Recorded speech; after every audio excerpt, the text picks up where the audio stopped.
آپ نے سی S S میں آنے کا فیصلہ اپنے شوق سے کیا یا خاندانی لیگیسی کو برقرار رکھتے ہوئے؟ سی ایس ایس کرنا میرا ذاتی فیصلہ تھا. کہ گھر میں زیادہ کس کی چلتی ہے، پولیس والوں کی یا کسٹم والوں کی؟ آپ کے خیال میں سی ایس ایس میں ناکامی کی بڑی وجہ کیا ہے؟ سی ایس ایس کے جو کویسچنز ہیں وہ اس قسم کے نہیں ہوتے کہ آپ نے ایک رٹا لگایا اور جو کویسچن آیا اس کا اس طرح سے رٹا رٹایا جواب دے دیا. السلام علیکم، شعیب الدین پوڈ کاسٹ میں خوش آمدید. آج پوڈ کاسٹ میں ہمارے ساتھ بڑی ڈائنامک پرسنالٹی موجود ہیں. ان کی بے شمار تعارف ہیں. وہ نامور شاعرہ اور بیوروکریسی میں ایک اعلیٰ عہدے پر فائز ہیں.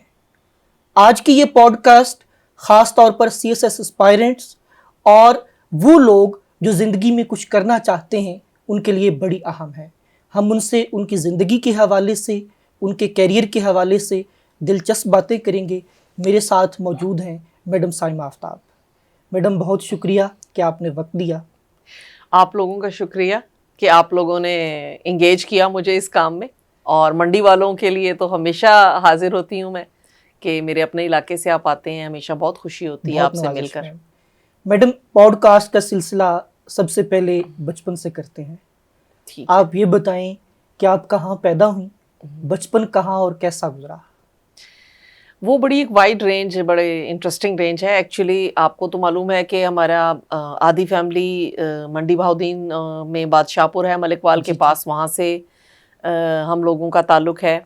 پھر باقی کی فیملی سرگودا میں ہے، وہاں پر بھابڑا کے قریب ہمارا گاؤں ہے وہاں سے.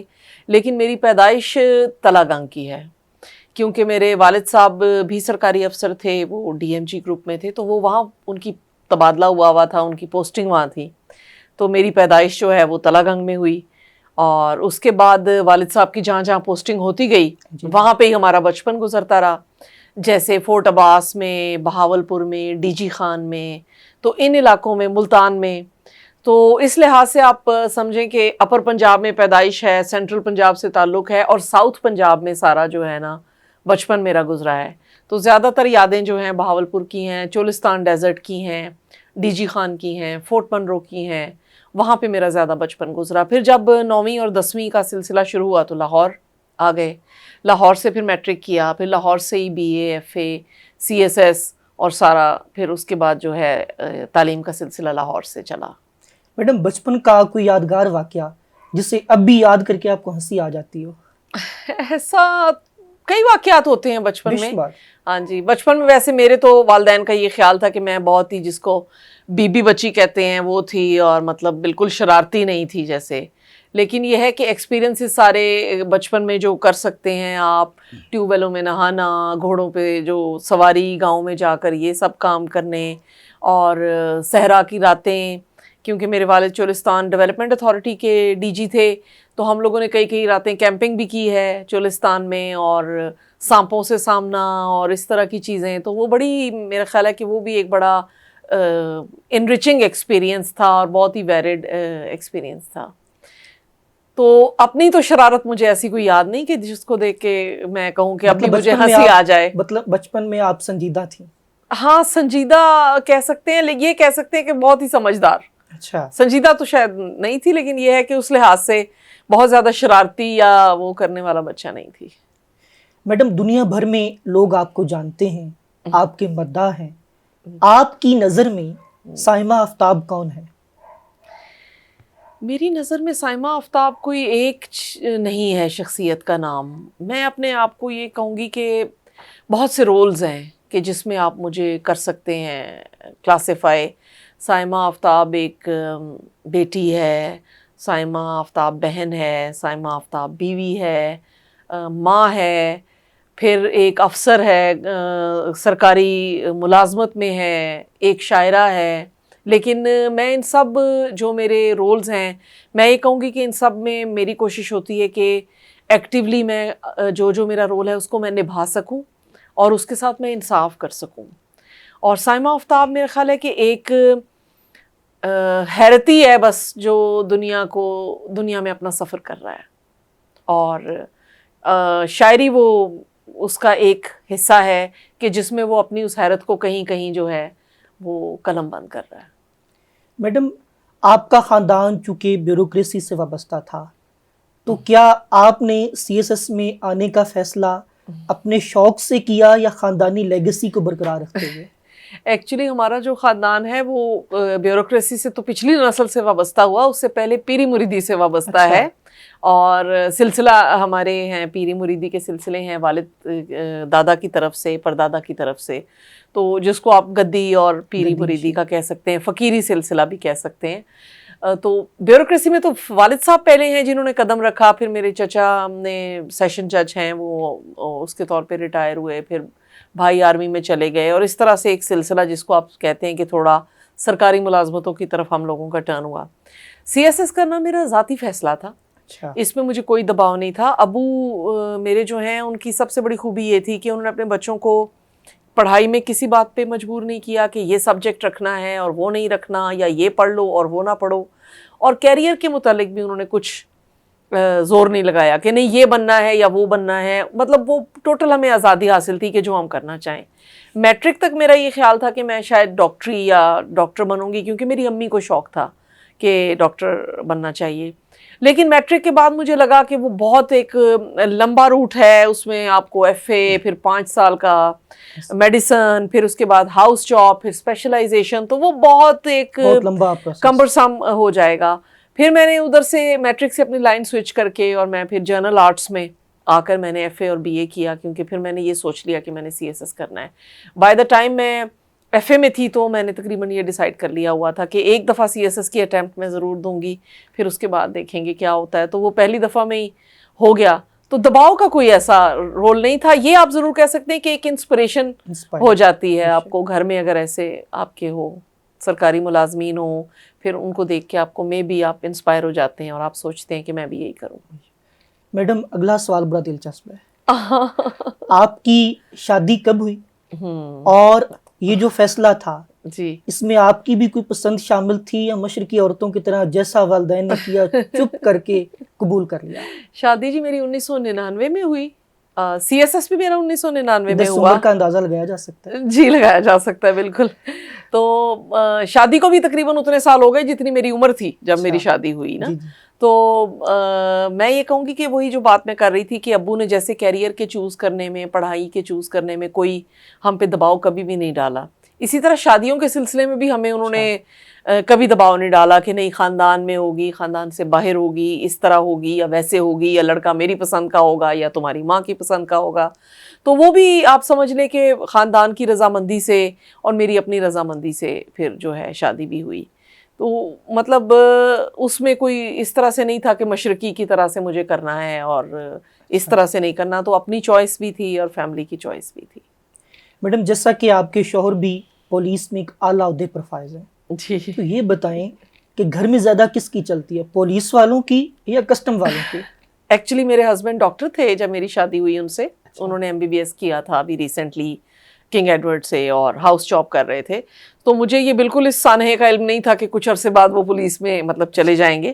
تو وہ پولیس میں اب DIG ہیں، تو میں یہ کہوں گی کہ گھر میں جو ہے دونوں کی چلتی ہے، میری بھی چلتی ہے اور ان کی بھی چلتی ہے، اور آپ کو پتہ ہے خواتین تو اپنی بات منوا کر چھوڑتی ہیں، تو تھوڑی سی ذرا پرسسٹنٹ ہوتی ہیں چیزوں کے متعلق۔ بندے تو ہے نا کہ وقتی ایک غصہ کیا انہوں نے اور اس کے بعد وہ پھر دوبارہ سیٹل ہو گئے اور پھر آپ جا کے اپنی دوبارہ کر لیں۔ تو میرا یہ خیال ہے کہ باہمی سے چل رہی ہے، یہ میں نہیں کہہ سکتی کہ اس میں پولیس والوں کا زیادہ زور ہے یا کسٹم والوں کا ہے۔ یہاں پہ تو ہم ظاہر ہے میاں بیوی کی طرح ہیں، اور گھر کے تمام مسائل کو ہم نے مل کر ہینڈل کرنا ہے، اس کے بارے میں مل کے فیصلے کرنے ہیں۔ تو دونوں طرف میرا خیال ہے کہ یہ ابھی تک کسی ایک محکمے کی جو ہے نا راجدھانی قائم نہیں ہو سکی۔ میڈم آپ کے بچے کتنے ہیں اور پروفیشنلی کس فیلڈ میں ہیں؟ میرے بچے 3 ہیں جی۔ بیٹی میری ابھی سائیکالوجی میں کر رہی ہیں، جس کو بیچلرز آف کہتے ہیں، بیچلرز آف آنرز، تو وہ ابھی 4تھے سال یعنی آخری سال میں ہیں۔ سائیکالوجی کا اس کو شوق تھا، پہلے وہ بھی میری طرح ڈینٹسٹ بننا چاہتی تھی جیسے میں ڈاکٹر بننا چاہتی تھی، پھر اس نے A لیولز میں آ کے سوچا کہ نہیں اس نے سائیکالوجی کو پرسیو کرنا ہے، تو ہم نے بھی اپنے ابو کی سنت پہ عمل کرتے ہوئے یہی سوچا کہ جو بچہ اپنے لیے چوز کرے اس کو وہی کرنے دیا جائے، اور اب وہ کر رہی ہے سائیکالوجی، ماشاءاللہ اس کا ایپٹیٹیوڈ بھی ہے اور اچھی جا رہی ہے، وہ FC کالج سے کر رہی ہیں۔ بیٹا میرا بھی اے لیولس میں ہے اور وہ کمپیوٹر سائنسز میں کر رہے ہیں اپنے سبجیکٹس کو پرسیو، ساتھ میتھس ہے اور اس طرح سے. جو میرا چھوٹا بیٹا ہے جی وہ اسپیشل ہے کڈ، تھوڑا اس کو ڈیولپمنٹل ڈیلے ہے یا آٹزم جس کو آپ کہتے ہیں کہ وہ ہے. وہ تقریباً 11 سال کا ہے اور وہ اپنے اسپیشل اسکول جاتا ہے اور اپنا اسپیشل جو اس کا سلیبس سا ہے اور رجیم ہے اس کو فالو کرتا ہے. میڈم، پاکستان کے علاوہ کون سے ممالک میں سفر کر چکی ہیں اور سب سے زیادہ کون سا ملک پسند آیا؟ پاکستان کے علاوہ میں ملیشیا جا چکی ہوں، چائنا جا چکی ہوں، ابھی ریسنٹلی میں کرگستان گئی تھی، اس سے پہلے زیارات کے سلسلے میں عراق بھی گئی، سعودیہ بھی میں جا چکی ہوں، دبئی جا چکی ہوں، امریکہ اور فرانس اور لندن. میں یہ کہوں گی کہ ہر ملک جو ہے نا اس کی ایک اپنی ثقافت، اس کا ایک اپنا جغرافی، اس کی ایک اپنی پوری فضا ہوتی ہے میرا خیال ہے ہر ملک کی، اور اس کو اس اسپرٹ میں اگر آپ لیں اور انجوائے کریں تو وہ بہتر ہے. میں یہ نہیں کہوں گی کہ فلان ملک بہتر تھا اور فلان ملک بہتر نہیں تھا. مجھے تو ہر جگہ جا کر بہت اچھا لگا کیونکہ ٹریولنگ جو ہے وہ میرے بڑے پسندیدہ مشغلوں میں ہے، اس لیے میں یہ ایکسپلور کرنا یا دیکھنا چاہتی ہوں بہت سے ملکوں کو. اور جہاں تک میں یہ کہوں گی کہ اگر آپ پاکستان میں بھی دیکھیں مختلف جگہوں کو تو میرا یہ ماننا ہے کہ جتنا پاکستان میں جغرافیکل ویریشن ہے، اس پاکستان کے اندر اگر آپ اچھی طرح پھر سکیں اور چیزوں کو دیکھ سکیں تو کئی ملکوں کا مزہ آپ کو پاکستان کے اندر سے بھی مل سکتا ہے. میڈم، کبھی گانے وغیرہ یا فلمیں ڈرامے دیکھنے کا شوق ہوا؟ جی جی، کیوں نہیں. فلمیں اور ڈرامے تو ظاہر ہے دیکھے ہیں. اس زمانے میں ڈرامے ہم دیکھا کرتے تھے جب بہت معیاری ڈرامے پی ٹی وی پہ یا ایک تو جو پرائیویٹ چینل شروع میں ہوا کرتے تھے ان پر لگتے تھے، اور ظاہر ہے ان کا کانٹینٹ بہت اچھا ہوتا تھا، وہ آپ کا دیکھنے کا بھی دل کرتا تھا، اس کو فالو بھی کرنے کا دل کرتا تھا.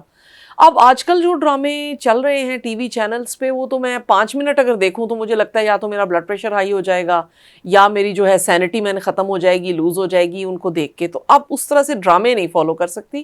موویز کا شوق ہے لیکن موویز میں بھی زیادہ بالی ووڈ کی موویز، آرٹ موویز یا موویز جو کسی سبجیکٹ پہ بنی ہوں یا ہیومرس موویز آپ سمجھ لیں، ایکشن یا تھرلر، سسپینس اور جو ہوتی ہیں ہارر موویز، ان کا اتنا مجھے شوق نہیں ہے تو وہ میں دیکھتی ہوں. اور گانے تو شوقین ہوں میں بہت زیادہ، ہر طرح کے سنگنگ کی، مثلاً کلاسیکل بھی ہے، سیمی کلاسیکل ہے، غزلیں ہیں، پاپ ہے، ایوری کائنڈ آف میوزک جو ہے نا اس کی وہ مجھے پسند ہے. بلکہ مجھے اتنی گانوں کے لیرکس یاد تھے اور یاد ہیں کہ وہ پورا گانا جو ہے وہ میں بتا سکتی ہوں آپ کو کہ کیا ہے اور اس کو ریپیٹ کر سکتی ہوں. جی، کبھی گانے کا اتفاق ہوا؟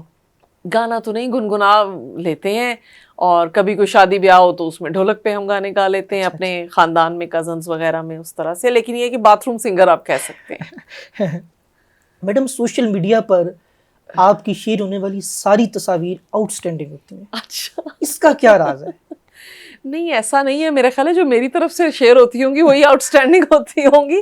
باقی تو آپ دیکھیے جس طرح سے تقریبات میں ہم جا رہے ہوتے ہیں، مختلف مشاعروں پہ، کسی فنکشن پہ جانا پڑ جاتا ہے آپ کو، وہاں اس کی آپ کے بس میں نہیں ہوتا کہ آپ اپنی تصویر اپنے مطابق خود لے رہے ہوں، کیونکہ مختلف لوگ لے رہے ہوتے ہیں اور پھر وہ اسی سہولت سے پوسٹ بھی کر دیتے ہیں.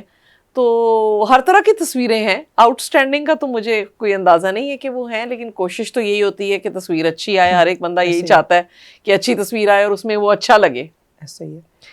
لیکن میرا خیال ہے کہ کافی لوگ مجھے یہ کہتے رہتے ہیں کہ فوٹو جینک ہیں آپ اور آپ کی تصویر اچھی آتی ہے. تو چلیں یہ بھی اللہ تعالیٰ کا شکر ہے کہ اگر ایسی کوئی بات ہے. یہ بھی اللہ کا کرم ہے. جی بالکل. اچھا میڈم، یہ بتائیں، تھوڑا سا سی ایس ایس کے حوالے سے بات کرتے ہیں. جی جی. ہر سال بہت سارے لوگ سی ایس ایس کا امتحان دیتے ہیں لیکن ناکام ہو جاتے ہیں. آپ کے خیال میں سی ایس ایس میں ناکامی کی بڑی وجہ کیا ہے؟ دیکھیے سی ایس ایس کا امتحان بیسیکلی تو ایک سبجیکٹ پہ آپ کی گرپ اور پھر اس پہ اینالائز کرنے کے اوپر ڈپینڈ کرتا ہے کہ آپ نے اس کا ایک جو انالیسس پیش کیا ہے وہ کس طرح سے. یعنی سی ایس ایس کے جو کویسچنز ہیں وہ اس قسم کے نہیں ہوتے کہ آپ نے ایک رٹا لگایا اور جو کویسچن آیا اس کا اس طرح سے رٹایا جواب دے دیا اور آپ اس سے پاس تھرو یا گیٹ تھرو کر جائیں گے. اس کویسچن میں لازمی کوئی نہ کوئی ایسا ٹوسٹ ہوتا ہے کہ جس میں آپ کو اپنا مائنڈ اپلائی کرنا پڑتا ہے اور اپنی کوئی نہ کوئی اوپینین بلڈ کرنی پڑتی ہے. تو میرا یہ خیال ہے کہ اس میں ناکامی کی یہی وجہ ہے کہ جو لوگ سمجھتے ہیں کہ یہ اس طرح کا امتحان ہے کہ بس جو ہے جگاڑ لگانے سے یہ ہو جائے گا، تو یہ اس طرح سے نہیں ہے. اس میں بڑی تھوڑی سی آپ کو انٹیلیجنٹلی اپنے مائنڈ کو اپلائی کرنا پڑتا ہے اور چیز کو تھریش آؤٹ کر کے اس کا ایک انالیٹیکل اینگل جو ہے وہ ضرور دینا پڑتا ہے.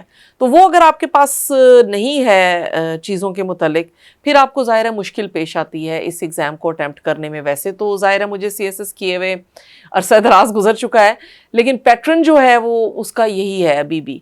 اور میرا یہ خیال ہے کہ اس ایگزام کو نا سنجیدگی اور پراپر تیاری کے علاوہ اگر آپ دیں گے تو پھر زیادہ چانس یہی ہے کہ آپ اس میں سے جو ہے نا پاس نہیں ہو پائیں گے، کیونکہ اس کو بہت سیریسنس اور بہت فوکس ہو کے اس کے لیے آپ کو تیاری کرنی پڑتی ہے. میڈم جیسا کہ آپ نے کہا کہ آپ کا پیری مریدی سے بھی تعلق رہا ہے، جی بالکل. تو یہ بتائیں کہ CSS کو پاس کرنے کا کوئی ٹوٹکا، کوئی فارمولا، کوئی ایسی چیز ہے یا ابھی تک نہیں ایجاد ہوئی؟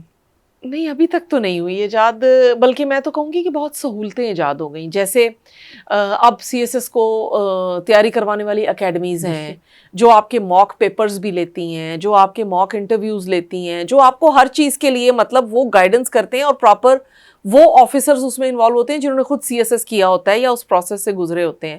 تو اب تو لوگوں کے پاس بہت زیادہ سہولت ہے. جب ہم لوگوں نے CSS کیا تھا تب تو خال کوئی اکیڈمی بھی نہیں ہوتی تھی، کتابوں کا پتہ نہیں چلتا تھا تیاری کیسے کرنی ہے، پاس پیپرز کس طرح سے کرنے ہیں. اب تو بڑی ایک ٹارگیٹڈ ایفرٹ ہوتی ہے اس کے لیے، اور بڑا سٹریم لائن کر لیا ہے اکیڈمیز نے. اور میں کہوں گی کہ بڑا اس کو انہوں نے سہولت دے دی ہے بہت سے لوگوں کو جو اگر سنجیدگی سے کرنا چاہتے ہیں CSS، تو میرا خیال ہے ان کے تھرو، اکیڈمیز کے تھرو کافی زیادہ گائیڈنس ان کو مل سکتی ہے. اس کے علاوہ اگر آپ کہیں گے کیونکہ دم درود سے یا ٹوٹکے سے ہو پائے گا تو وہ میرا نہیں خیال، وہ مشکل ہی ہے. لیکن اس میں یہ بھی ایک بہت بڑا پہلو میں نے دیکھا ہے کہ CSS ایک لک کا ایگزام بھی ہے. کئی لوگ ایسے ہیں کہ وہ بہت محنت کرتے ہیں اور پھر بھی ان کی قسمت ساتھ نہیں دیتی اور وہ نہیں کر پاتے، اور کئی لوگ اس سے کئی گنا کم محنت کرتے ہیں لیکن پھر بھی وہ اس میں پاس ہو جاتے ہیں. تو میرا یہ خیال ہے کہ یہ شاید قدرت کی طرف سے آپ کی ایک کیریئر کی سلیکشن کا بھی معاملہ ہے کہ جیسے اگر آپ کے لیے اللہ تعالیٰ نے یہ کیریئر مناسب سمجھا ہے، بہتر سمجھا ہے، تو وہ آپ کو ادھر اس راستے پر اللہ تعالیٰ خود ہی آسانیاں پیدا کر دیتا ہے. لیکن اگر یہ کیریئر CSS کا آپ کے لیے نہیں بنا ہے اور قدرت نے سوچا ہے کہ آپ کچھ اور کریں گے، تو پھر ظاہر ہے آپ لائق بھی ہوں گے، آپ کی تیاری بھی ہوگی، سارا کچھ ٹھیک ہوگا، لیکن سم ہاؤ ادھر سے آپ پاس نہیں کر پائیں گے یا گزر نہیں پائیں گے اس مرحلے سے. تو یہ قسمت کا بھی اس میں کافی دخل ہوتا ہے. جی، محنت اور قسمت دونوں کا کھیل ہے یہ. جی میڈم، ہمارے پڑھے لکھے معاشرے میں اب بھی خواتین کے لیے بے شمار مسائل ہیں. جی، آپ کیا سمجھتی ہیں خاص طور پر ایک ورکنگ وومن کے لیے کون سے چیلنجز ہیں اور وہ کیسے ان چیلنجز سے نبرد آزما ہو سکتی ہے؟ ورکنگ وومن کے لیے دیکھیے معاشرے میں اب تو کافی گنا بہتری آ چکی ہے. میں نے جب یہ کیریئر شروع کیا تھا اور اب میں جہاں پر ہوں، تو اب میں اس سٹیج پر ان بچیوں کو دیکھتی ہوں جو اب شروع کر رہی ہیں کیریئر. تو میں یہ کہوں گی کہ ان کے لیے بہت سی آسانیاں اور بہت سا ورک انوائرمنٹ جو ہے وہ بہتر ہو چکا ہے. اس کے علاوہ خواتین ہر شعبے میں اب آ رہی ہیں. پہلے یہ ہوتا تھا کہ خواتین کے لیے بالکل گنے چنے شعبے ہوتے تھے کہ یا ڈاکٹر بن سکتی ہیں یا لیکچرر بن سکتی ہیں یا CSS کر لیں، مطلب 4 یا 5 فیلڈز. اب آپ دیکھیں تو اینکر پرسنز وہ ہیں، ہر فیلڈ میں وہ موجود ہیں، ریسیپشنسٹ میں وہ ہیں، ہمارے سپاہیوں تک میں خواتین ہیں، مطلب ہر کیڈر میں، ہر واک آف لائف میں اس طرح سے موجود ہیں. لیکن ہم یہ نہیں کہہ سکتے کہ چیلنجز ختم ہو گئے ہیں. چیلنجز ہیں. ہمارے ورک لائف بیلنس والا مسئلہ ہے کہ گھر کو بھی ٹائم دینا ہے، پھر آپ نے اپنے کام کو بھی سنجیدگی سے ٹائم دینا ہے. تو مجھے یہ لگتا ہے کہ خواتین کو جو ہے زیادہ محنت کرنی پڑتی ہے گھر میں بھی یہ شو کرنے کے لیے کہ میں گھر کے معاملات میں بھی پوری طرح سے انگیجڈ ہوں، یا میری ذمہ داریاں جو گھر کی ہیں وہ بھی میں پوری کر رہی ہوں، اور ساتھ اپنے کام میں بھی اپنے آپ کو انہیں پروو کرنا پڑتا ہے کہ جی میں کام میں بھی سیریس ہوں، میں اپنے کیریئر میں بھی سیریس ہوں، میرے اوپر جو دفتری ذمہ داریاں ہیں یا میری جاب کی ذمہ داریاں ہیں یا کام کی، وہ بھی میں پوری کر رہی ہوں. تو میرا خیال ہے کہ یہ خواتین کے لیے دگنا مشکل تو ہے. اس کے علاوہ ظاہر ہے کچھ پرسیپشنز جو خواتین کے بارے میں ہوتی ہیں ہراسمنٹ کے ایشوز ہوتے ہیں، اور اس طرح کے مسائل جو ہیں وہ ان کا خواتین کو ظاہر ہے کنسسٹنٹلی سامنا کرنا پڑتا ہے. تو خواتین کا ورک کام میں آنا یا بزنس کرنا یا نوکری کرنا یا کسی بھی طریقے سے معاشی طور پہ وہ اگر کوئی ایسا ایکٹیویٹی کر رہی ہیں تو وہ آسان ابھی بھی اتنی نہیں ہے. میں یہ نہیں کہہ سکتی کہ مرد اور عورت کو ایکول اپرچونٹی اس طرح سے حاصل ہے. ایک دفعہ کسی چیز میں داخل ہو جانے کے لیے تو شاید ہے ایکول اپرچونٹی، یعنی وہ محنت کریں خواتین تو وہ بھی پہنچ جاتی ہیں، مرد محنت کریں تو وہ بھی پہنچ جاتے ہیں. لیکن اور اکثر خواتین کا آپ نے دیکھا ہے کوٹا بھی ہے مختلف ملازموں میں، تو ان کو یہ بلکہ ایج ہے مردوں کے اوپر کہ وہ کوٹے کی بیس پہ بھی کافی زیادہ ہو جاتی ہے. لیکن اپنی نوکری کو چلانا اور تھرو آؤٹ کئی سال تک اس کیریئر کو لے کے چلنا وہ خواتین کے لیے بھی مشکل ہی ہے. میڈم آپ جیسا کہ شاعرہ ہیں اور آپ مشاعرے بھی دھڑا دھڑ پڑتی ہیں، اس کے علاوہ میری کوشش تمام اس کے خلاف ہوتی ہے لیکن پھر بھی مجھے دھڑا دھڑ پڑھنے پڑتے ہیں. اس کے ساتھ ساتھ افسری بھی ہے، گھرداری بھی ہے، دیگر سماجی سرگرمیاں بھی ہیں. آپ اس سارے عمل کو مینج کیسے کرتی ہیں؟ انتہائی دقت سے، میں یہ کہوں گی کہ بہت ہی دقت سے. اس لیے کہ ظاہر ہے کہ اب سرکاری ملازمت میں بھی میں جس سٹیج پہ ہوں وہ بڑی ذمہ داری والا رول ہے اور اس کے لیے بہت ٹائم دینا پڑتا ہے. جہاں تک سوال ہے مشاعروں کا یا سماجی ایکٹیویٹیز کا، میں یہ کہوں گی کہ جب میرے بچے چھوٹے تھے اور جب مجھے یہ لگتا تھا کہ ان کو وقت بہت دینے کی ضرورت ہے، ہوم ورک کرانے ہیں، اسکول چھوڑنا ہے، لینا ہے، اور اس سٹیج پہ ہیں کہ وہ انڈیپینڈنٹ نہیں ہیں، تو اس ٹائم پیریڈ پہ میں نے واقعی شاعری کو بھی ٹائم نہیں دیا، اپنے سوشل لائف کو بھی اتنا ٹائم نہیں دیا. اس وقت صرف نوکری اور گھرداری کو ہی مینج کر رہی تھی.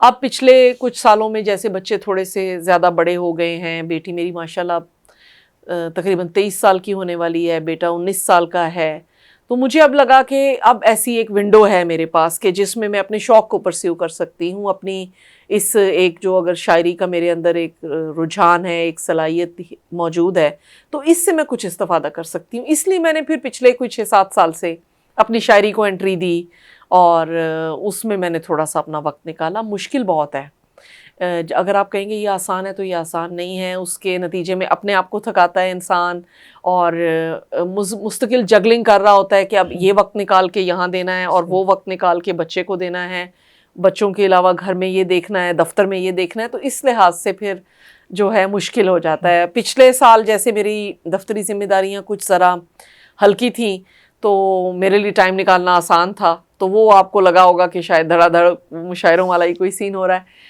اب جیسے میری ابھی ریسنٹ ذمہ داری ہے یا اس سے پچھلی تھی تو وہ ذرا مشکل تھی، اس میں پھر ظاہر ہے تھوڑی کمی کر دیتے ہیں ادبی سرگرمیوں میں کہ اس طرح سے شریک نہیں ہو پا رہے ہوتے. یہ بھی بڑا ایک انٹرسٹنگ فینومینن ہوتا ہے کہ جب آپ دفتری ذمہ داریوں کے ساتھ ان چیزوں کو مینج کر رہے ہوتے ہیں تو لوگ سمجھ رہے ہوتے ہیں کہ پتہ نہیں یہ آفیسر ہونے کی وجہ سے یہ لیٹ آتی ہیں یا جلدی اٹھ کر چلی جاتی ہیں کسی سرگرمی سے، حالانکہ وہ آپ اپنی انتہائی ایک مجبوری سے کر رہے ہوتے ہیں. تو وہ لیکن ہر ایک کو آپ جواب دہی کر بھی نہیں سکتے اور بڑا مشکل ہوتا ہے سمجھانا. میری عام طور پہ تو کوشش ہوتی ہے کہ جہاں میری کمٹمنٹ ہے وہاں میں پہنچوں اور کوشش کروں کہ پورا وقت دوں، لیکن جہاں نہیں دے پا رہی ہوتی تو پھر ظاہر ہے وہ تھوڑا سا چیزوں کو اوپر نیچے مجھے کرنا پڑ جاتا ہے اپنی مجبوریوں کی وجہ سے. میڈم آپ نے شاعری کا باقاعدہ آغاز کب کیا تھا؟ شاعری کا باقاعدہ آغاز تو اسی ایج میں ہی کیا تقریباً جس میں تمام لوگ کرتے ہیں. آپ سمجھ لیں 7th 8th 9th میں کچھ تھوڑا بہت، اور چونکہ میرے والد شاعر تھے اور ان کو یہ چیزیں دکھائیں، پہلے انہوں نے انکریج کیا، اصلاح وغیرہ کرتے رہے. پھر جب کالج میں گئے تو انٹر کالجیٹ مشاعروں میں شریک ہوئی اور کافی اس میں ایکٹیولی کام کرتی رہی. لیکن پھر اس کے بعد جب مجھے شادی ہوئی، CSS اور یہ ساری ایکٹیویٹی ہو گئی، تو نوکری کے شروع میں آپ کو بہت زیادہ نوکری کو ٹائم دینا پڑتا ہے اور ظاہر ہے شادی کے شروع میں بھی بہت زیادہ فیملی کو ٹائم دینا پڑتا ہے. تو پھر میں نے کوئی 10-15 سال کے لیے اس سلسلے کو جو ہے آپ سمجھ لیں کہ اس طرح سے جاری نہیں میں رکھ پائی. لیکن یہ کہ پھر جب مجھے تھوڑا سا سپیس ملی، تھوڑا سا ٹائم ملا تو میں دوبارہ اس طرف آئی. تو شاعری کا آغاز آپ سمجھ لیں 9ویں 10ویں کے قریب اس طرح سے شروع ہوا. کالج میں آ کے وہ باقاعدہ تھوڑا سا مزید ایکٹیو ہوا. پھر بی اے کے قریب جب میں نے گریجویشن کیا تو اس وقت تو بہت زیادہ اس طرح سے میری شراکت بھی تھی محفلوں میں اور شاعری بھی میں کر رہی تھی. لیکن پھر بیچ میں جو 10-15 سال کا ایک گیپ پیریڈ ہے, اس کے بعد سے اگر آپ کہیں تو پھر ابھی 7 سے 8 سال پہلے سے میں دوبارہ اس طرف کو ایکٹیو ہوئی ہوں. میڈم آپ کے دفتر میں اکثر و بیشتر شعراء کی آمد کا سلسلہ لگا رہتا ہے, تو آپ کے دفتر والے کیا کہتے ہیں؟ میری کوشش یہ ہوتی ہے کہ دفتر میں شعراء کی آمد کا سلسلہ زیادہ نہ رہے, کیونکہ وہی ایک بات آ جاتی ہے کہ آپ اپنی ایک رول کو اگر دوسرے رول کے ساتھ مکس کرتے ہیں تو وہ سچویشن کسی کے لیے بھی اچھی نہیں رہتی, نہ دفتر کے لیے نہ شعراء کے لیے. تو عام طور پہ کچھ شعراء, دوست شعراء جو ہوتے ہیں آپ کے, وہ کبھی کبھی ایسا ہوتا ہے کہ گزر رہے ہیں تو وہ آ جائیں آپ کے دفتر میں کچھ عرصے کے لیے, آدھے گھنٹے کے لیے چائے پینے کے لیے آ گئے یا کوئی بات چیت کرنے کے لیے. تو وہ دفتر والے اس سے کوئی خاص ان کو فرق نہیں پڑتا. کچھ دفتر والے بڑے فین ہوتے ہیں, وہ خوش ہوتے ہیں کہ آئے ہیں شعراء اور وہ ان کی خدمت وغیرہ بھی کرتے ہیں. تو میرا کوشش یہ ہوتی ہے کہ ویسے زیادہ تر نہیں ہوتا کہ وہ دفتر میں اس طرح سے آئے, لیکن اگر وہ آ جائیں تو بسم اللہ, بہت اچھا لگتا ہے کہ وہ آتے ہیں, عزت دیتے ہیں, اور مجھے بھی خوشی ہوتی ہے کہ وہ آئے ہیں. دفتر والے اس پہ زیادہ ریئیکٹ نہیں کرتے, کیونکہ دفتروں میں ہر وقت کوئی نہ کوئی ویسے بھی سوشل, ہماری چونکہ پبلک ڈیلنگ ہے, کبھی کوئی کلائنٹ آ جاتا ہے, کبھی کوئی وکیل آ جاتا ہے, کبھی کوئی اور کسٹم سے ریلیٹڈ کسی کو کام ہے تو آ جاتا ہے. تو آنے جانے کا سلسلہ لوگوں کا ایز سچ لگا ہی رہتا ہے, کیونکہ ہم لوگوں کا کام ہی پبلک ڈیلنگ کا ہے. تو اس میں شعراء بھی کبھی کبھی آ جاتے ہیں, تو وہ بھی اچھا ایک ایکسپیرینس رہتا ہے. میڈم آپ کے دفتر میں چونکہ شاعری کی بات ہوتی ہے تو شاعری آپ کا پسندیدہ عمل ہے, تو کیا کبھی ایسا ہوا کہ آپ کے دفتری عملے نے شاعری کے ذریعے آپ سے کوئی فیور لینے کی کوشش کی؟ جی جی, بارہا. دفتری عملے نے نہیں بلکہ کلائنٹس نے بھی ایسی کوشش کی. ہاں جی, لیکن وہاں پہ پھر ہم نے کوئی ایسا ان کو جو ہے نا شاعری کی بیس پہ ان کے ساتھ کوئی, جس کو آپ کہتے ہیں خصوصی سلوک نہیں کیا, اور جو میرٹ تھا چیزوں کا اس کے مطابق اس کو ہم نے ڈیل کیا. میڈم کبھی ایسا ہوا ہو کسی نے کہا, ورکرز ہوتے ہیں انہوں نے کہا کہ میڈم آپ کا پسندیدہ شعر مجھے آتا ہے, یا وہ سنایا ہو یا تو؟ جی جی, ایسا کئی دفعہ ہو چکا ہے کہ کبھی کوئی کلائنٹ ہے جس کا کوئی کام پھنسا ہوا ہے, اور کام کبھی جینون ہے کبھی نہیں ہے جینون, اور وہ آ کے شعر سنائی جا رہے ہیں. بلکہ کئی دفعہ انہوں نے مجھے میرے شعر سنائے آ کر, اور میں نے کہا بھی وہ تو بہت اچھا ہے کہ آپ کو میرا شعر یاد ہے, لیکن کام جو ہے یہ رول کے مطابق ہوگا. اچھا میڈم, پاکستان اور انڈیا اور ہر جگہ آپ کے فینس موجود ہیں, تو آپ کی جو شاعری ہے کتابی صورت میں انہیں کب پڑھنے کو نصیب ہوگی؟ یہ سوال ایسا ہے کہ اس پہ میں خود بھی شرمندہ ہو جاتی ہوں کہ اس کا میں کیا جواب دوں. میرے والد جب حیات تھے تب بھی وہ مجھے بار بار بلکہ اس بات کی طرف میری توجہ دلاتے رہتے تھے کہ اب آپ کی کتاب ہونی چاہیے, آنی چاہیے, اور خاص طور پہ جب اتنے عرصے سے آپ شاعری کر رہی ہو اور کتاب کا مواد بھی آپ کے پاس موجود ہے, اتنی غزلیں ہیں, اتنی نظمیں ہیں کہ ایک کتاب چھپ سکتی ہے, تو اس کے اوپر توجہ دیں اور اس کا کام کریں. لیکن somehow اب جب سے میں نے آپ کو بتایا کہ اس طرح کی ذمہ داریاں آئی ہیں تھوڑی سی سینئر ہونے میں جاب کی وجہ سے, تو وہ وقت میں نہیں نکال پائی اس کے لیے. بس چیزیں بکھری ہوئی بے ترتیب ہیں, ان کو میں نے ایک پرنٹ آؤٹ فارم میں تو بنا لیا, پھر کبھی ایک شاعر کو دکھایا, کبھی دوسرے کو دکھایا, جواد شیخ سے پوچھا, اظہار الحق انکل سے اصلاح لی, ابو سے لی. اب وہ سارے اصلاح شدہ جو مسودے ہیں وہ میرے پاس ہیں, اور اب میں نے ان کو تھوڑا سا چیک آؤٹ کر کے فائنل کر کے کہ یہ غزل رکھنی چاہیے, یہ نظم فائنل کرنی چاہیے, اس عمل سے خود کو نہیں گزارا. اور جب تک اس عمل سے خود کو نہیں گزاروں گی تو آگے کسی کو دینے کے قابل نہیں ہوں کہ کسی پبلشر کو فائنل کروں یا کسی اور چیز کو. تو اس چکر میں آپ سمجھیں کہ ڈیلے ہو رہا ہے, اور بغیر وجہ کے ہو رہا ہے, وہ میری ہی نااہلی اور سستی کی وجہ سے ہو رہا ہے. میڈم آپ کا ایک شعر ہے, میں اپنے بھائیوں کو زندگی کے گر سکھاتی تھی, میرے ابو کہا کرتے تھے میں سردار عورت ہوں. تو کیا آج کے والدین اپنی بیٹیوں کو ایسا اعتماد دینے میں ناکام کیوں دکھائی دیتے ہیں؟ یہ ویسے بڑا اہم سوال ہے جو آپ نے کیا ہے, لیکن جب میں اس عمل سے یا اس عمر سے گزری کہ جس میں اعتماد مجھے دینا تھا, تو میرے اعتماد کا باعث تو میرے والد اور والدہ دونوں تھے.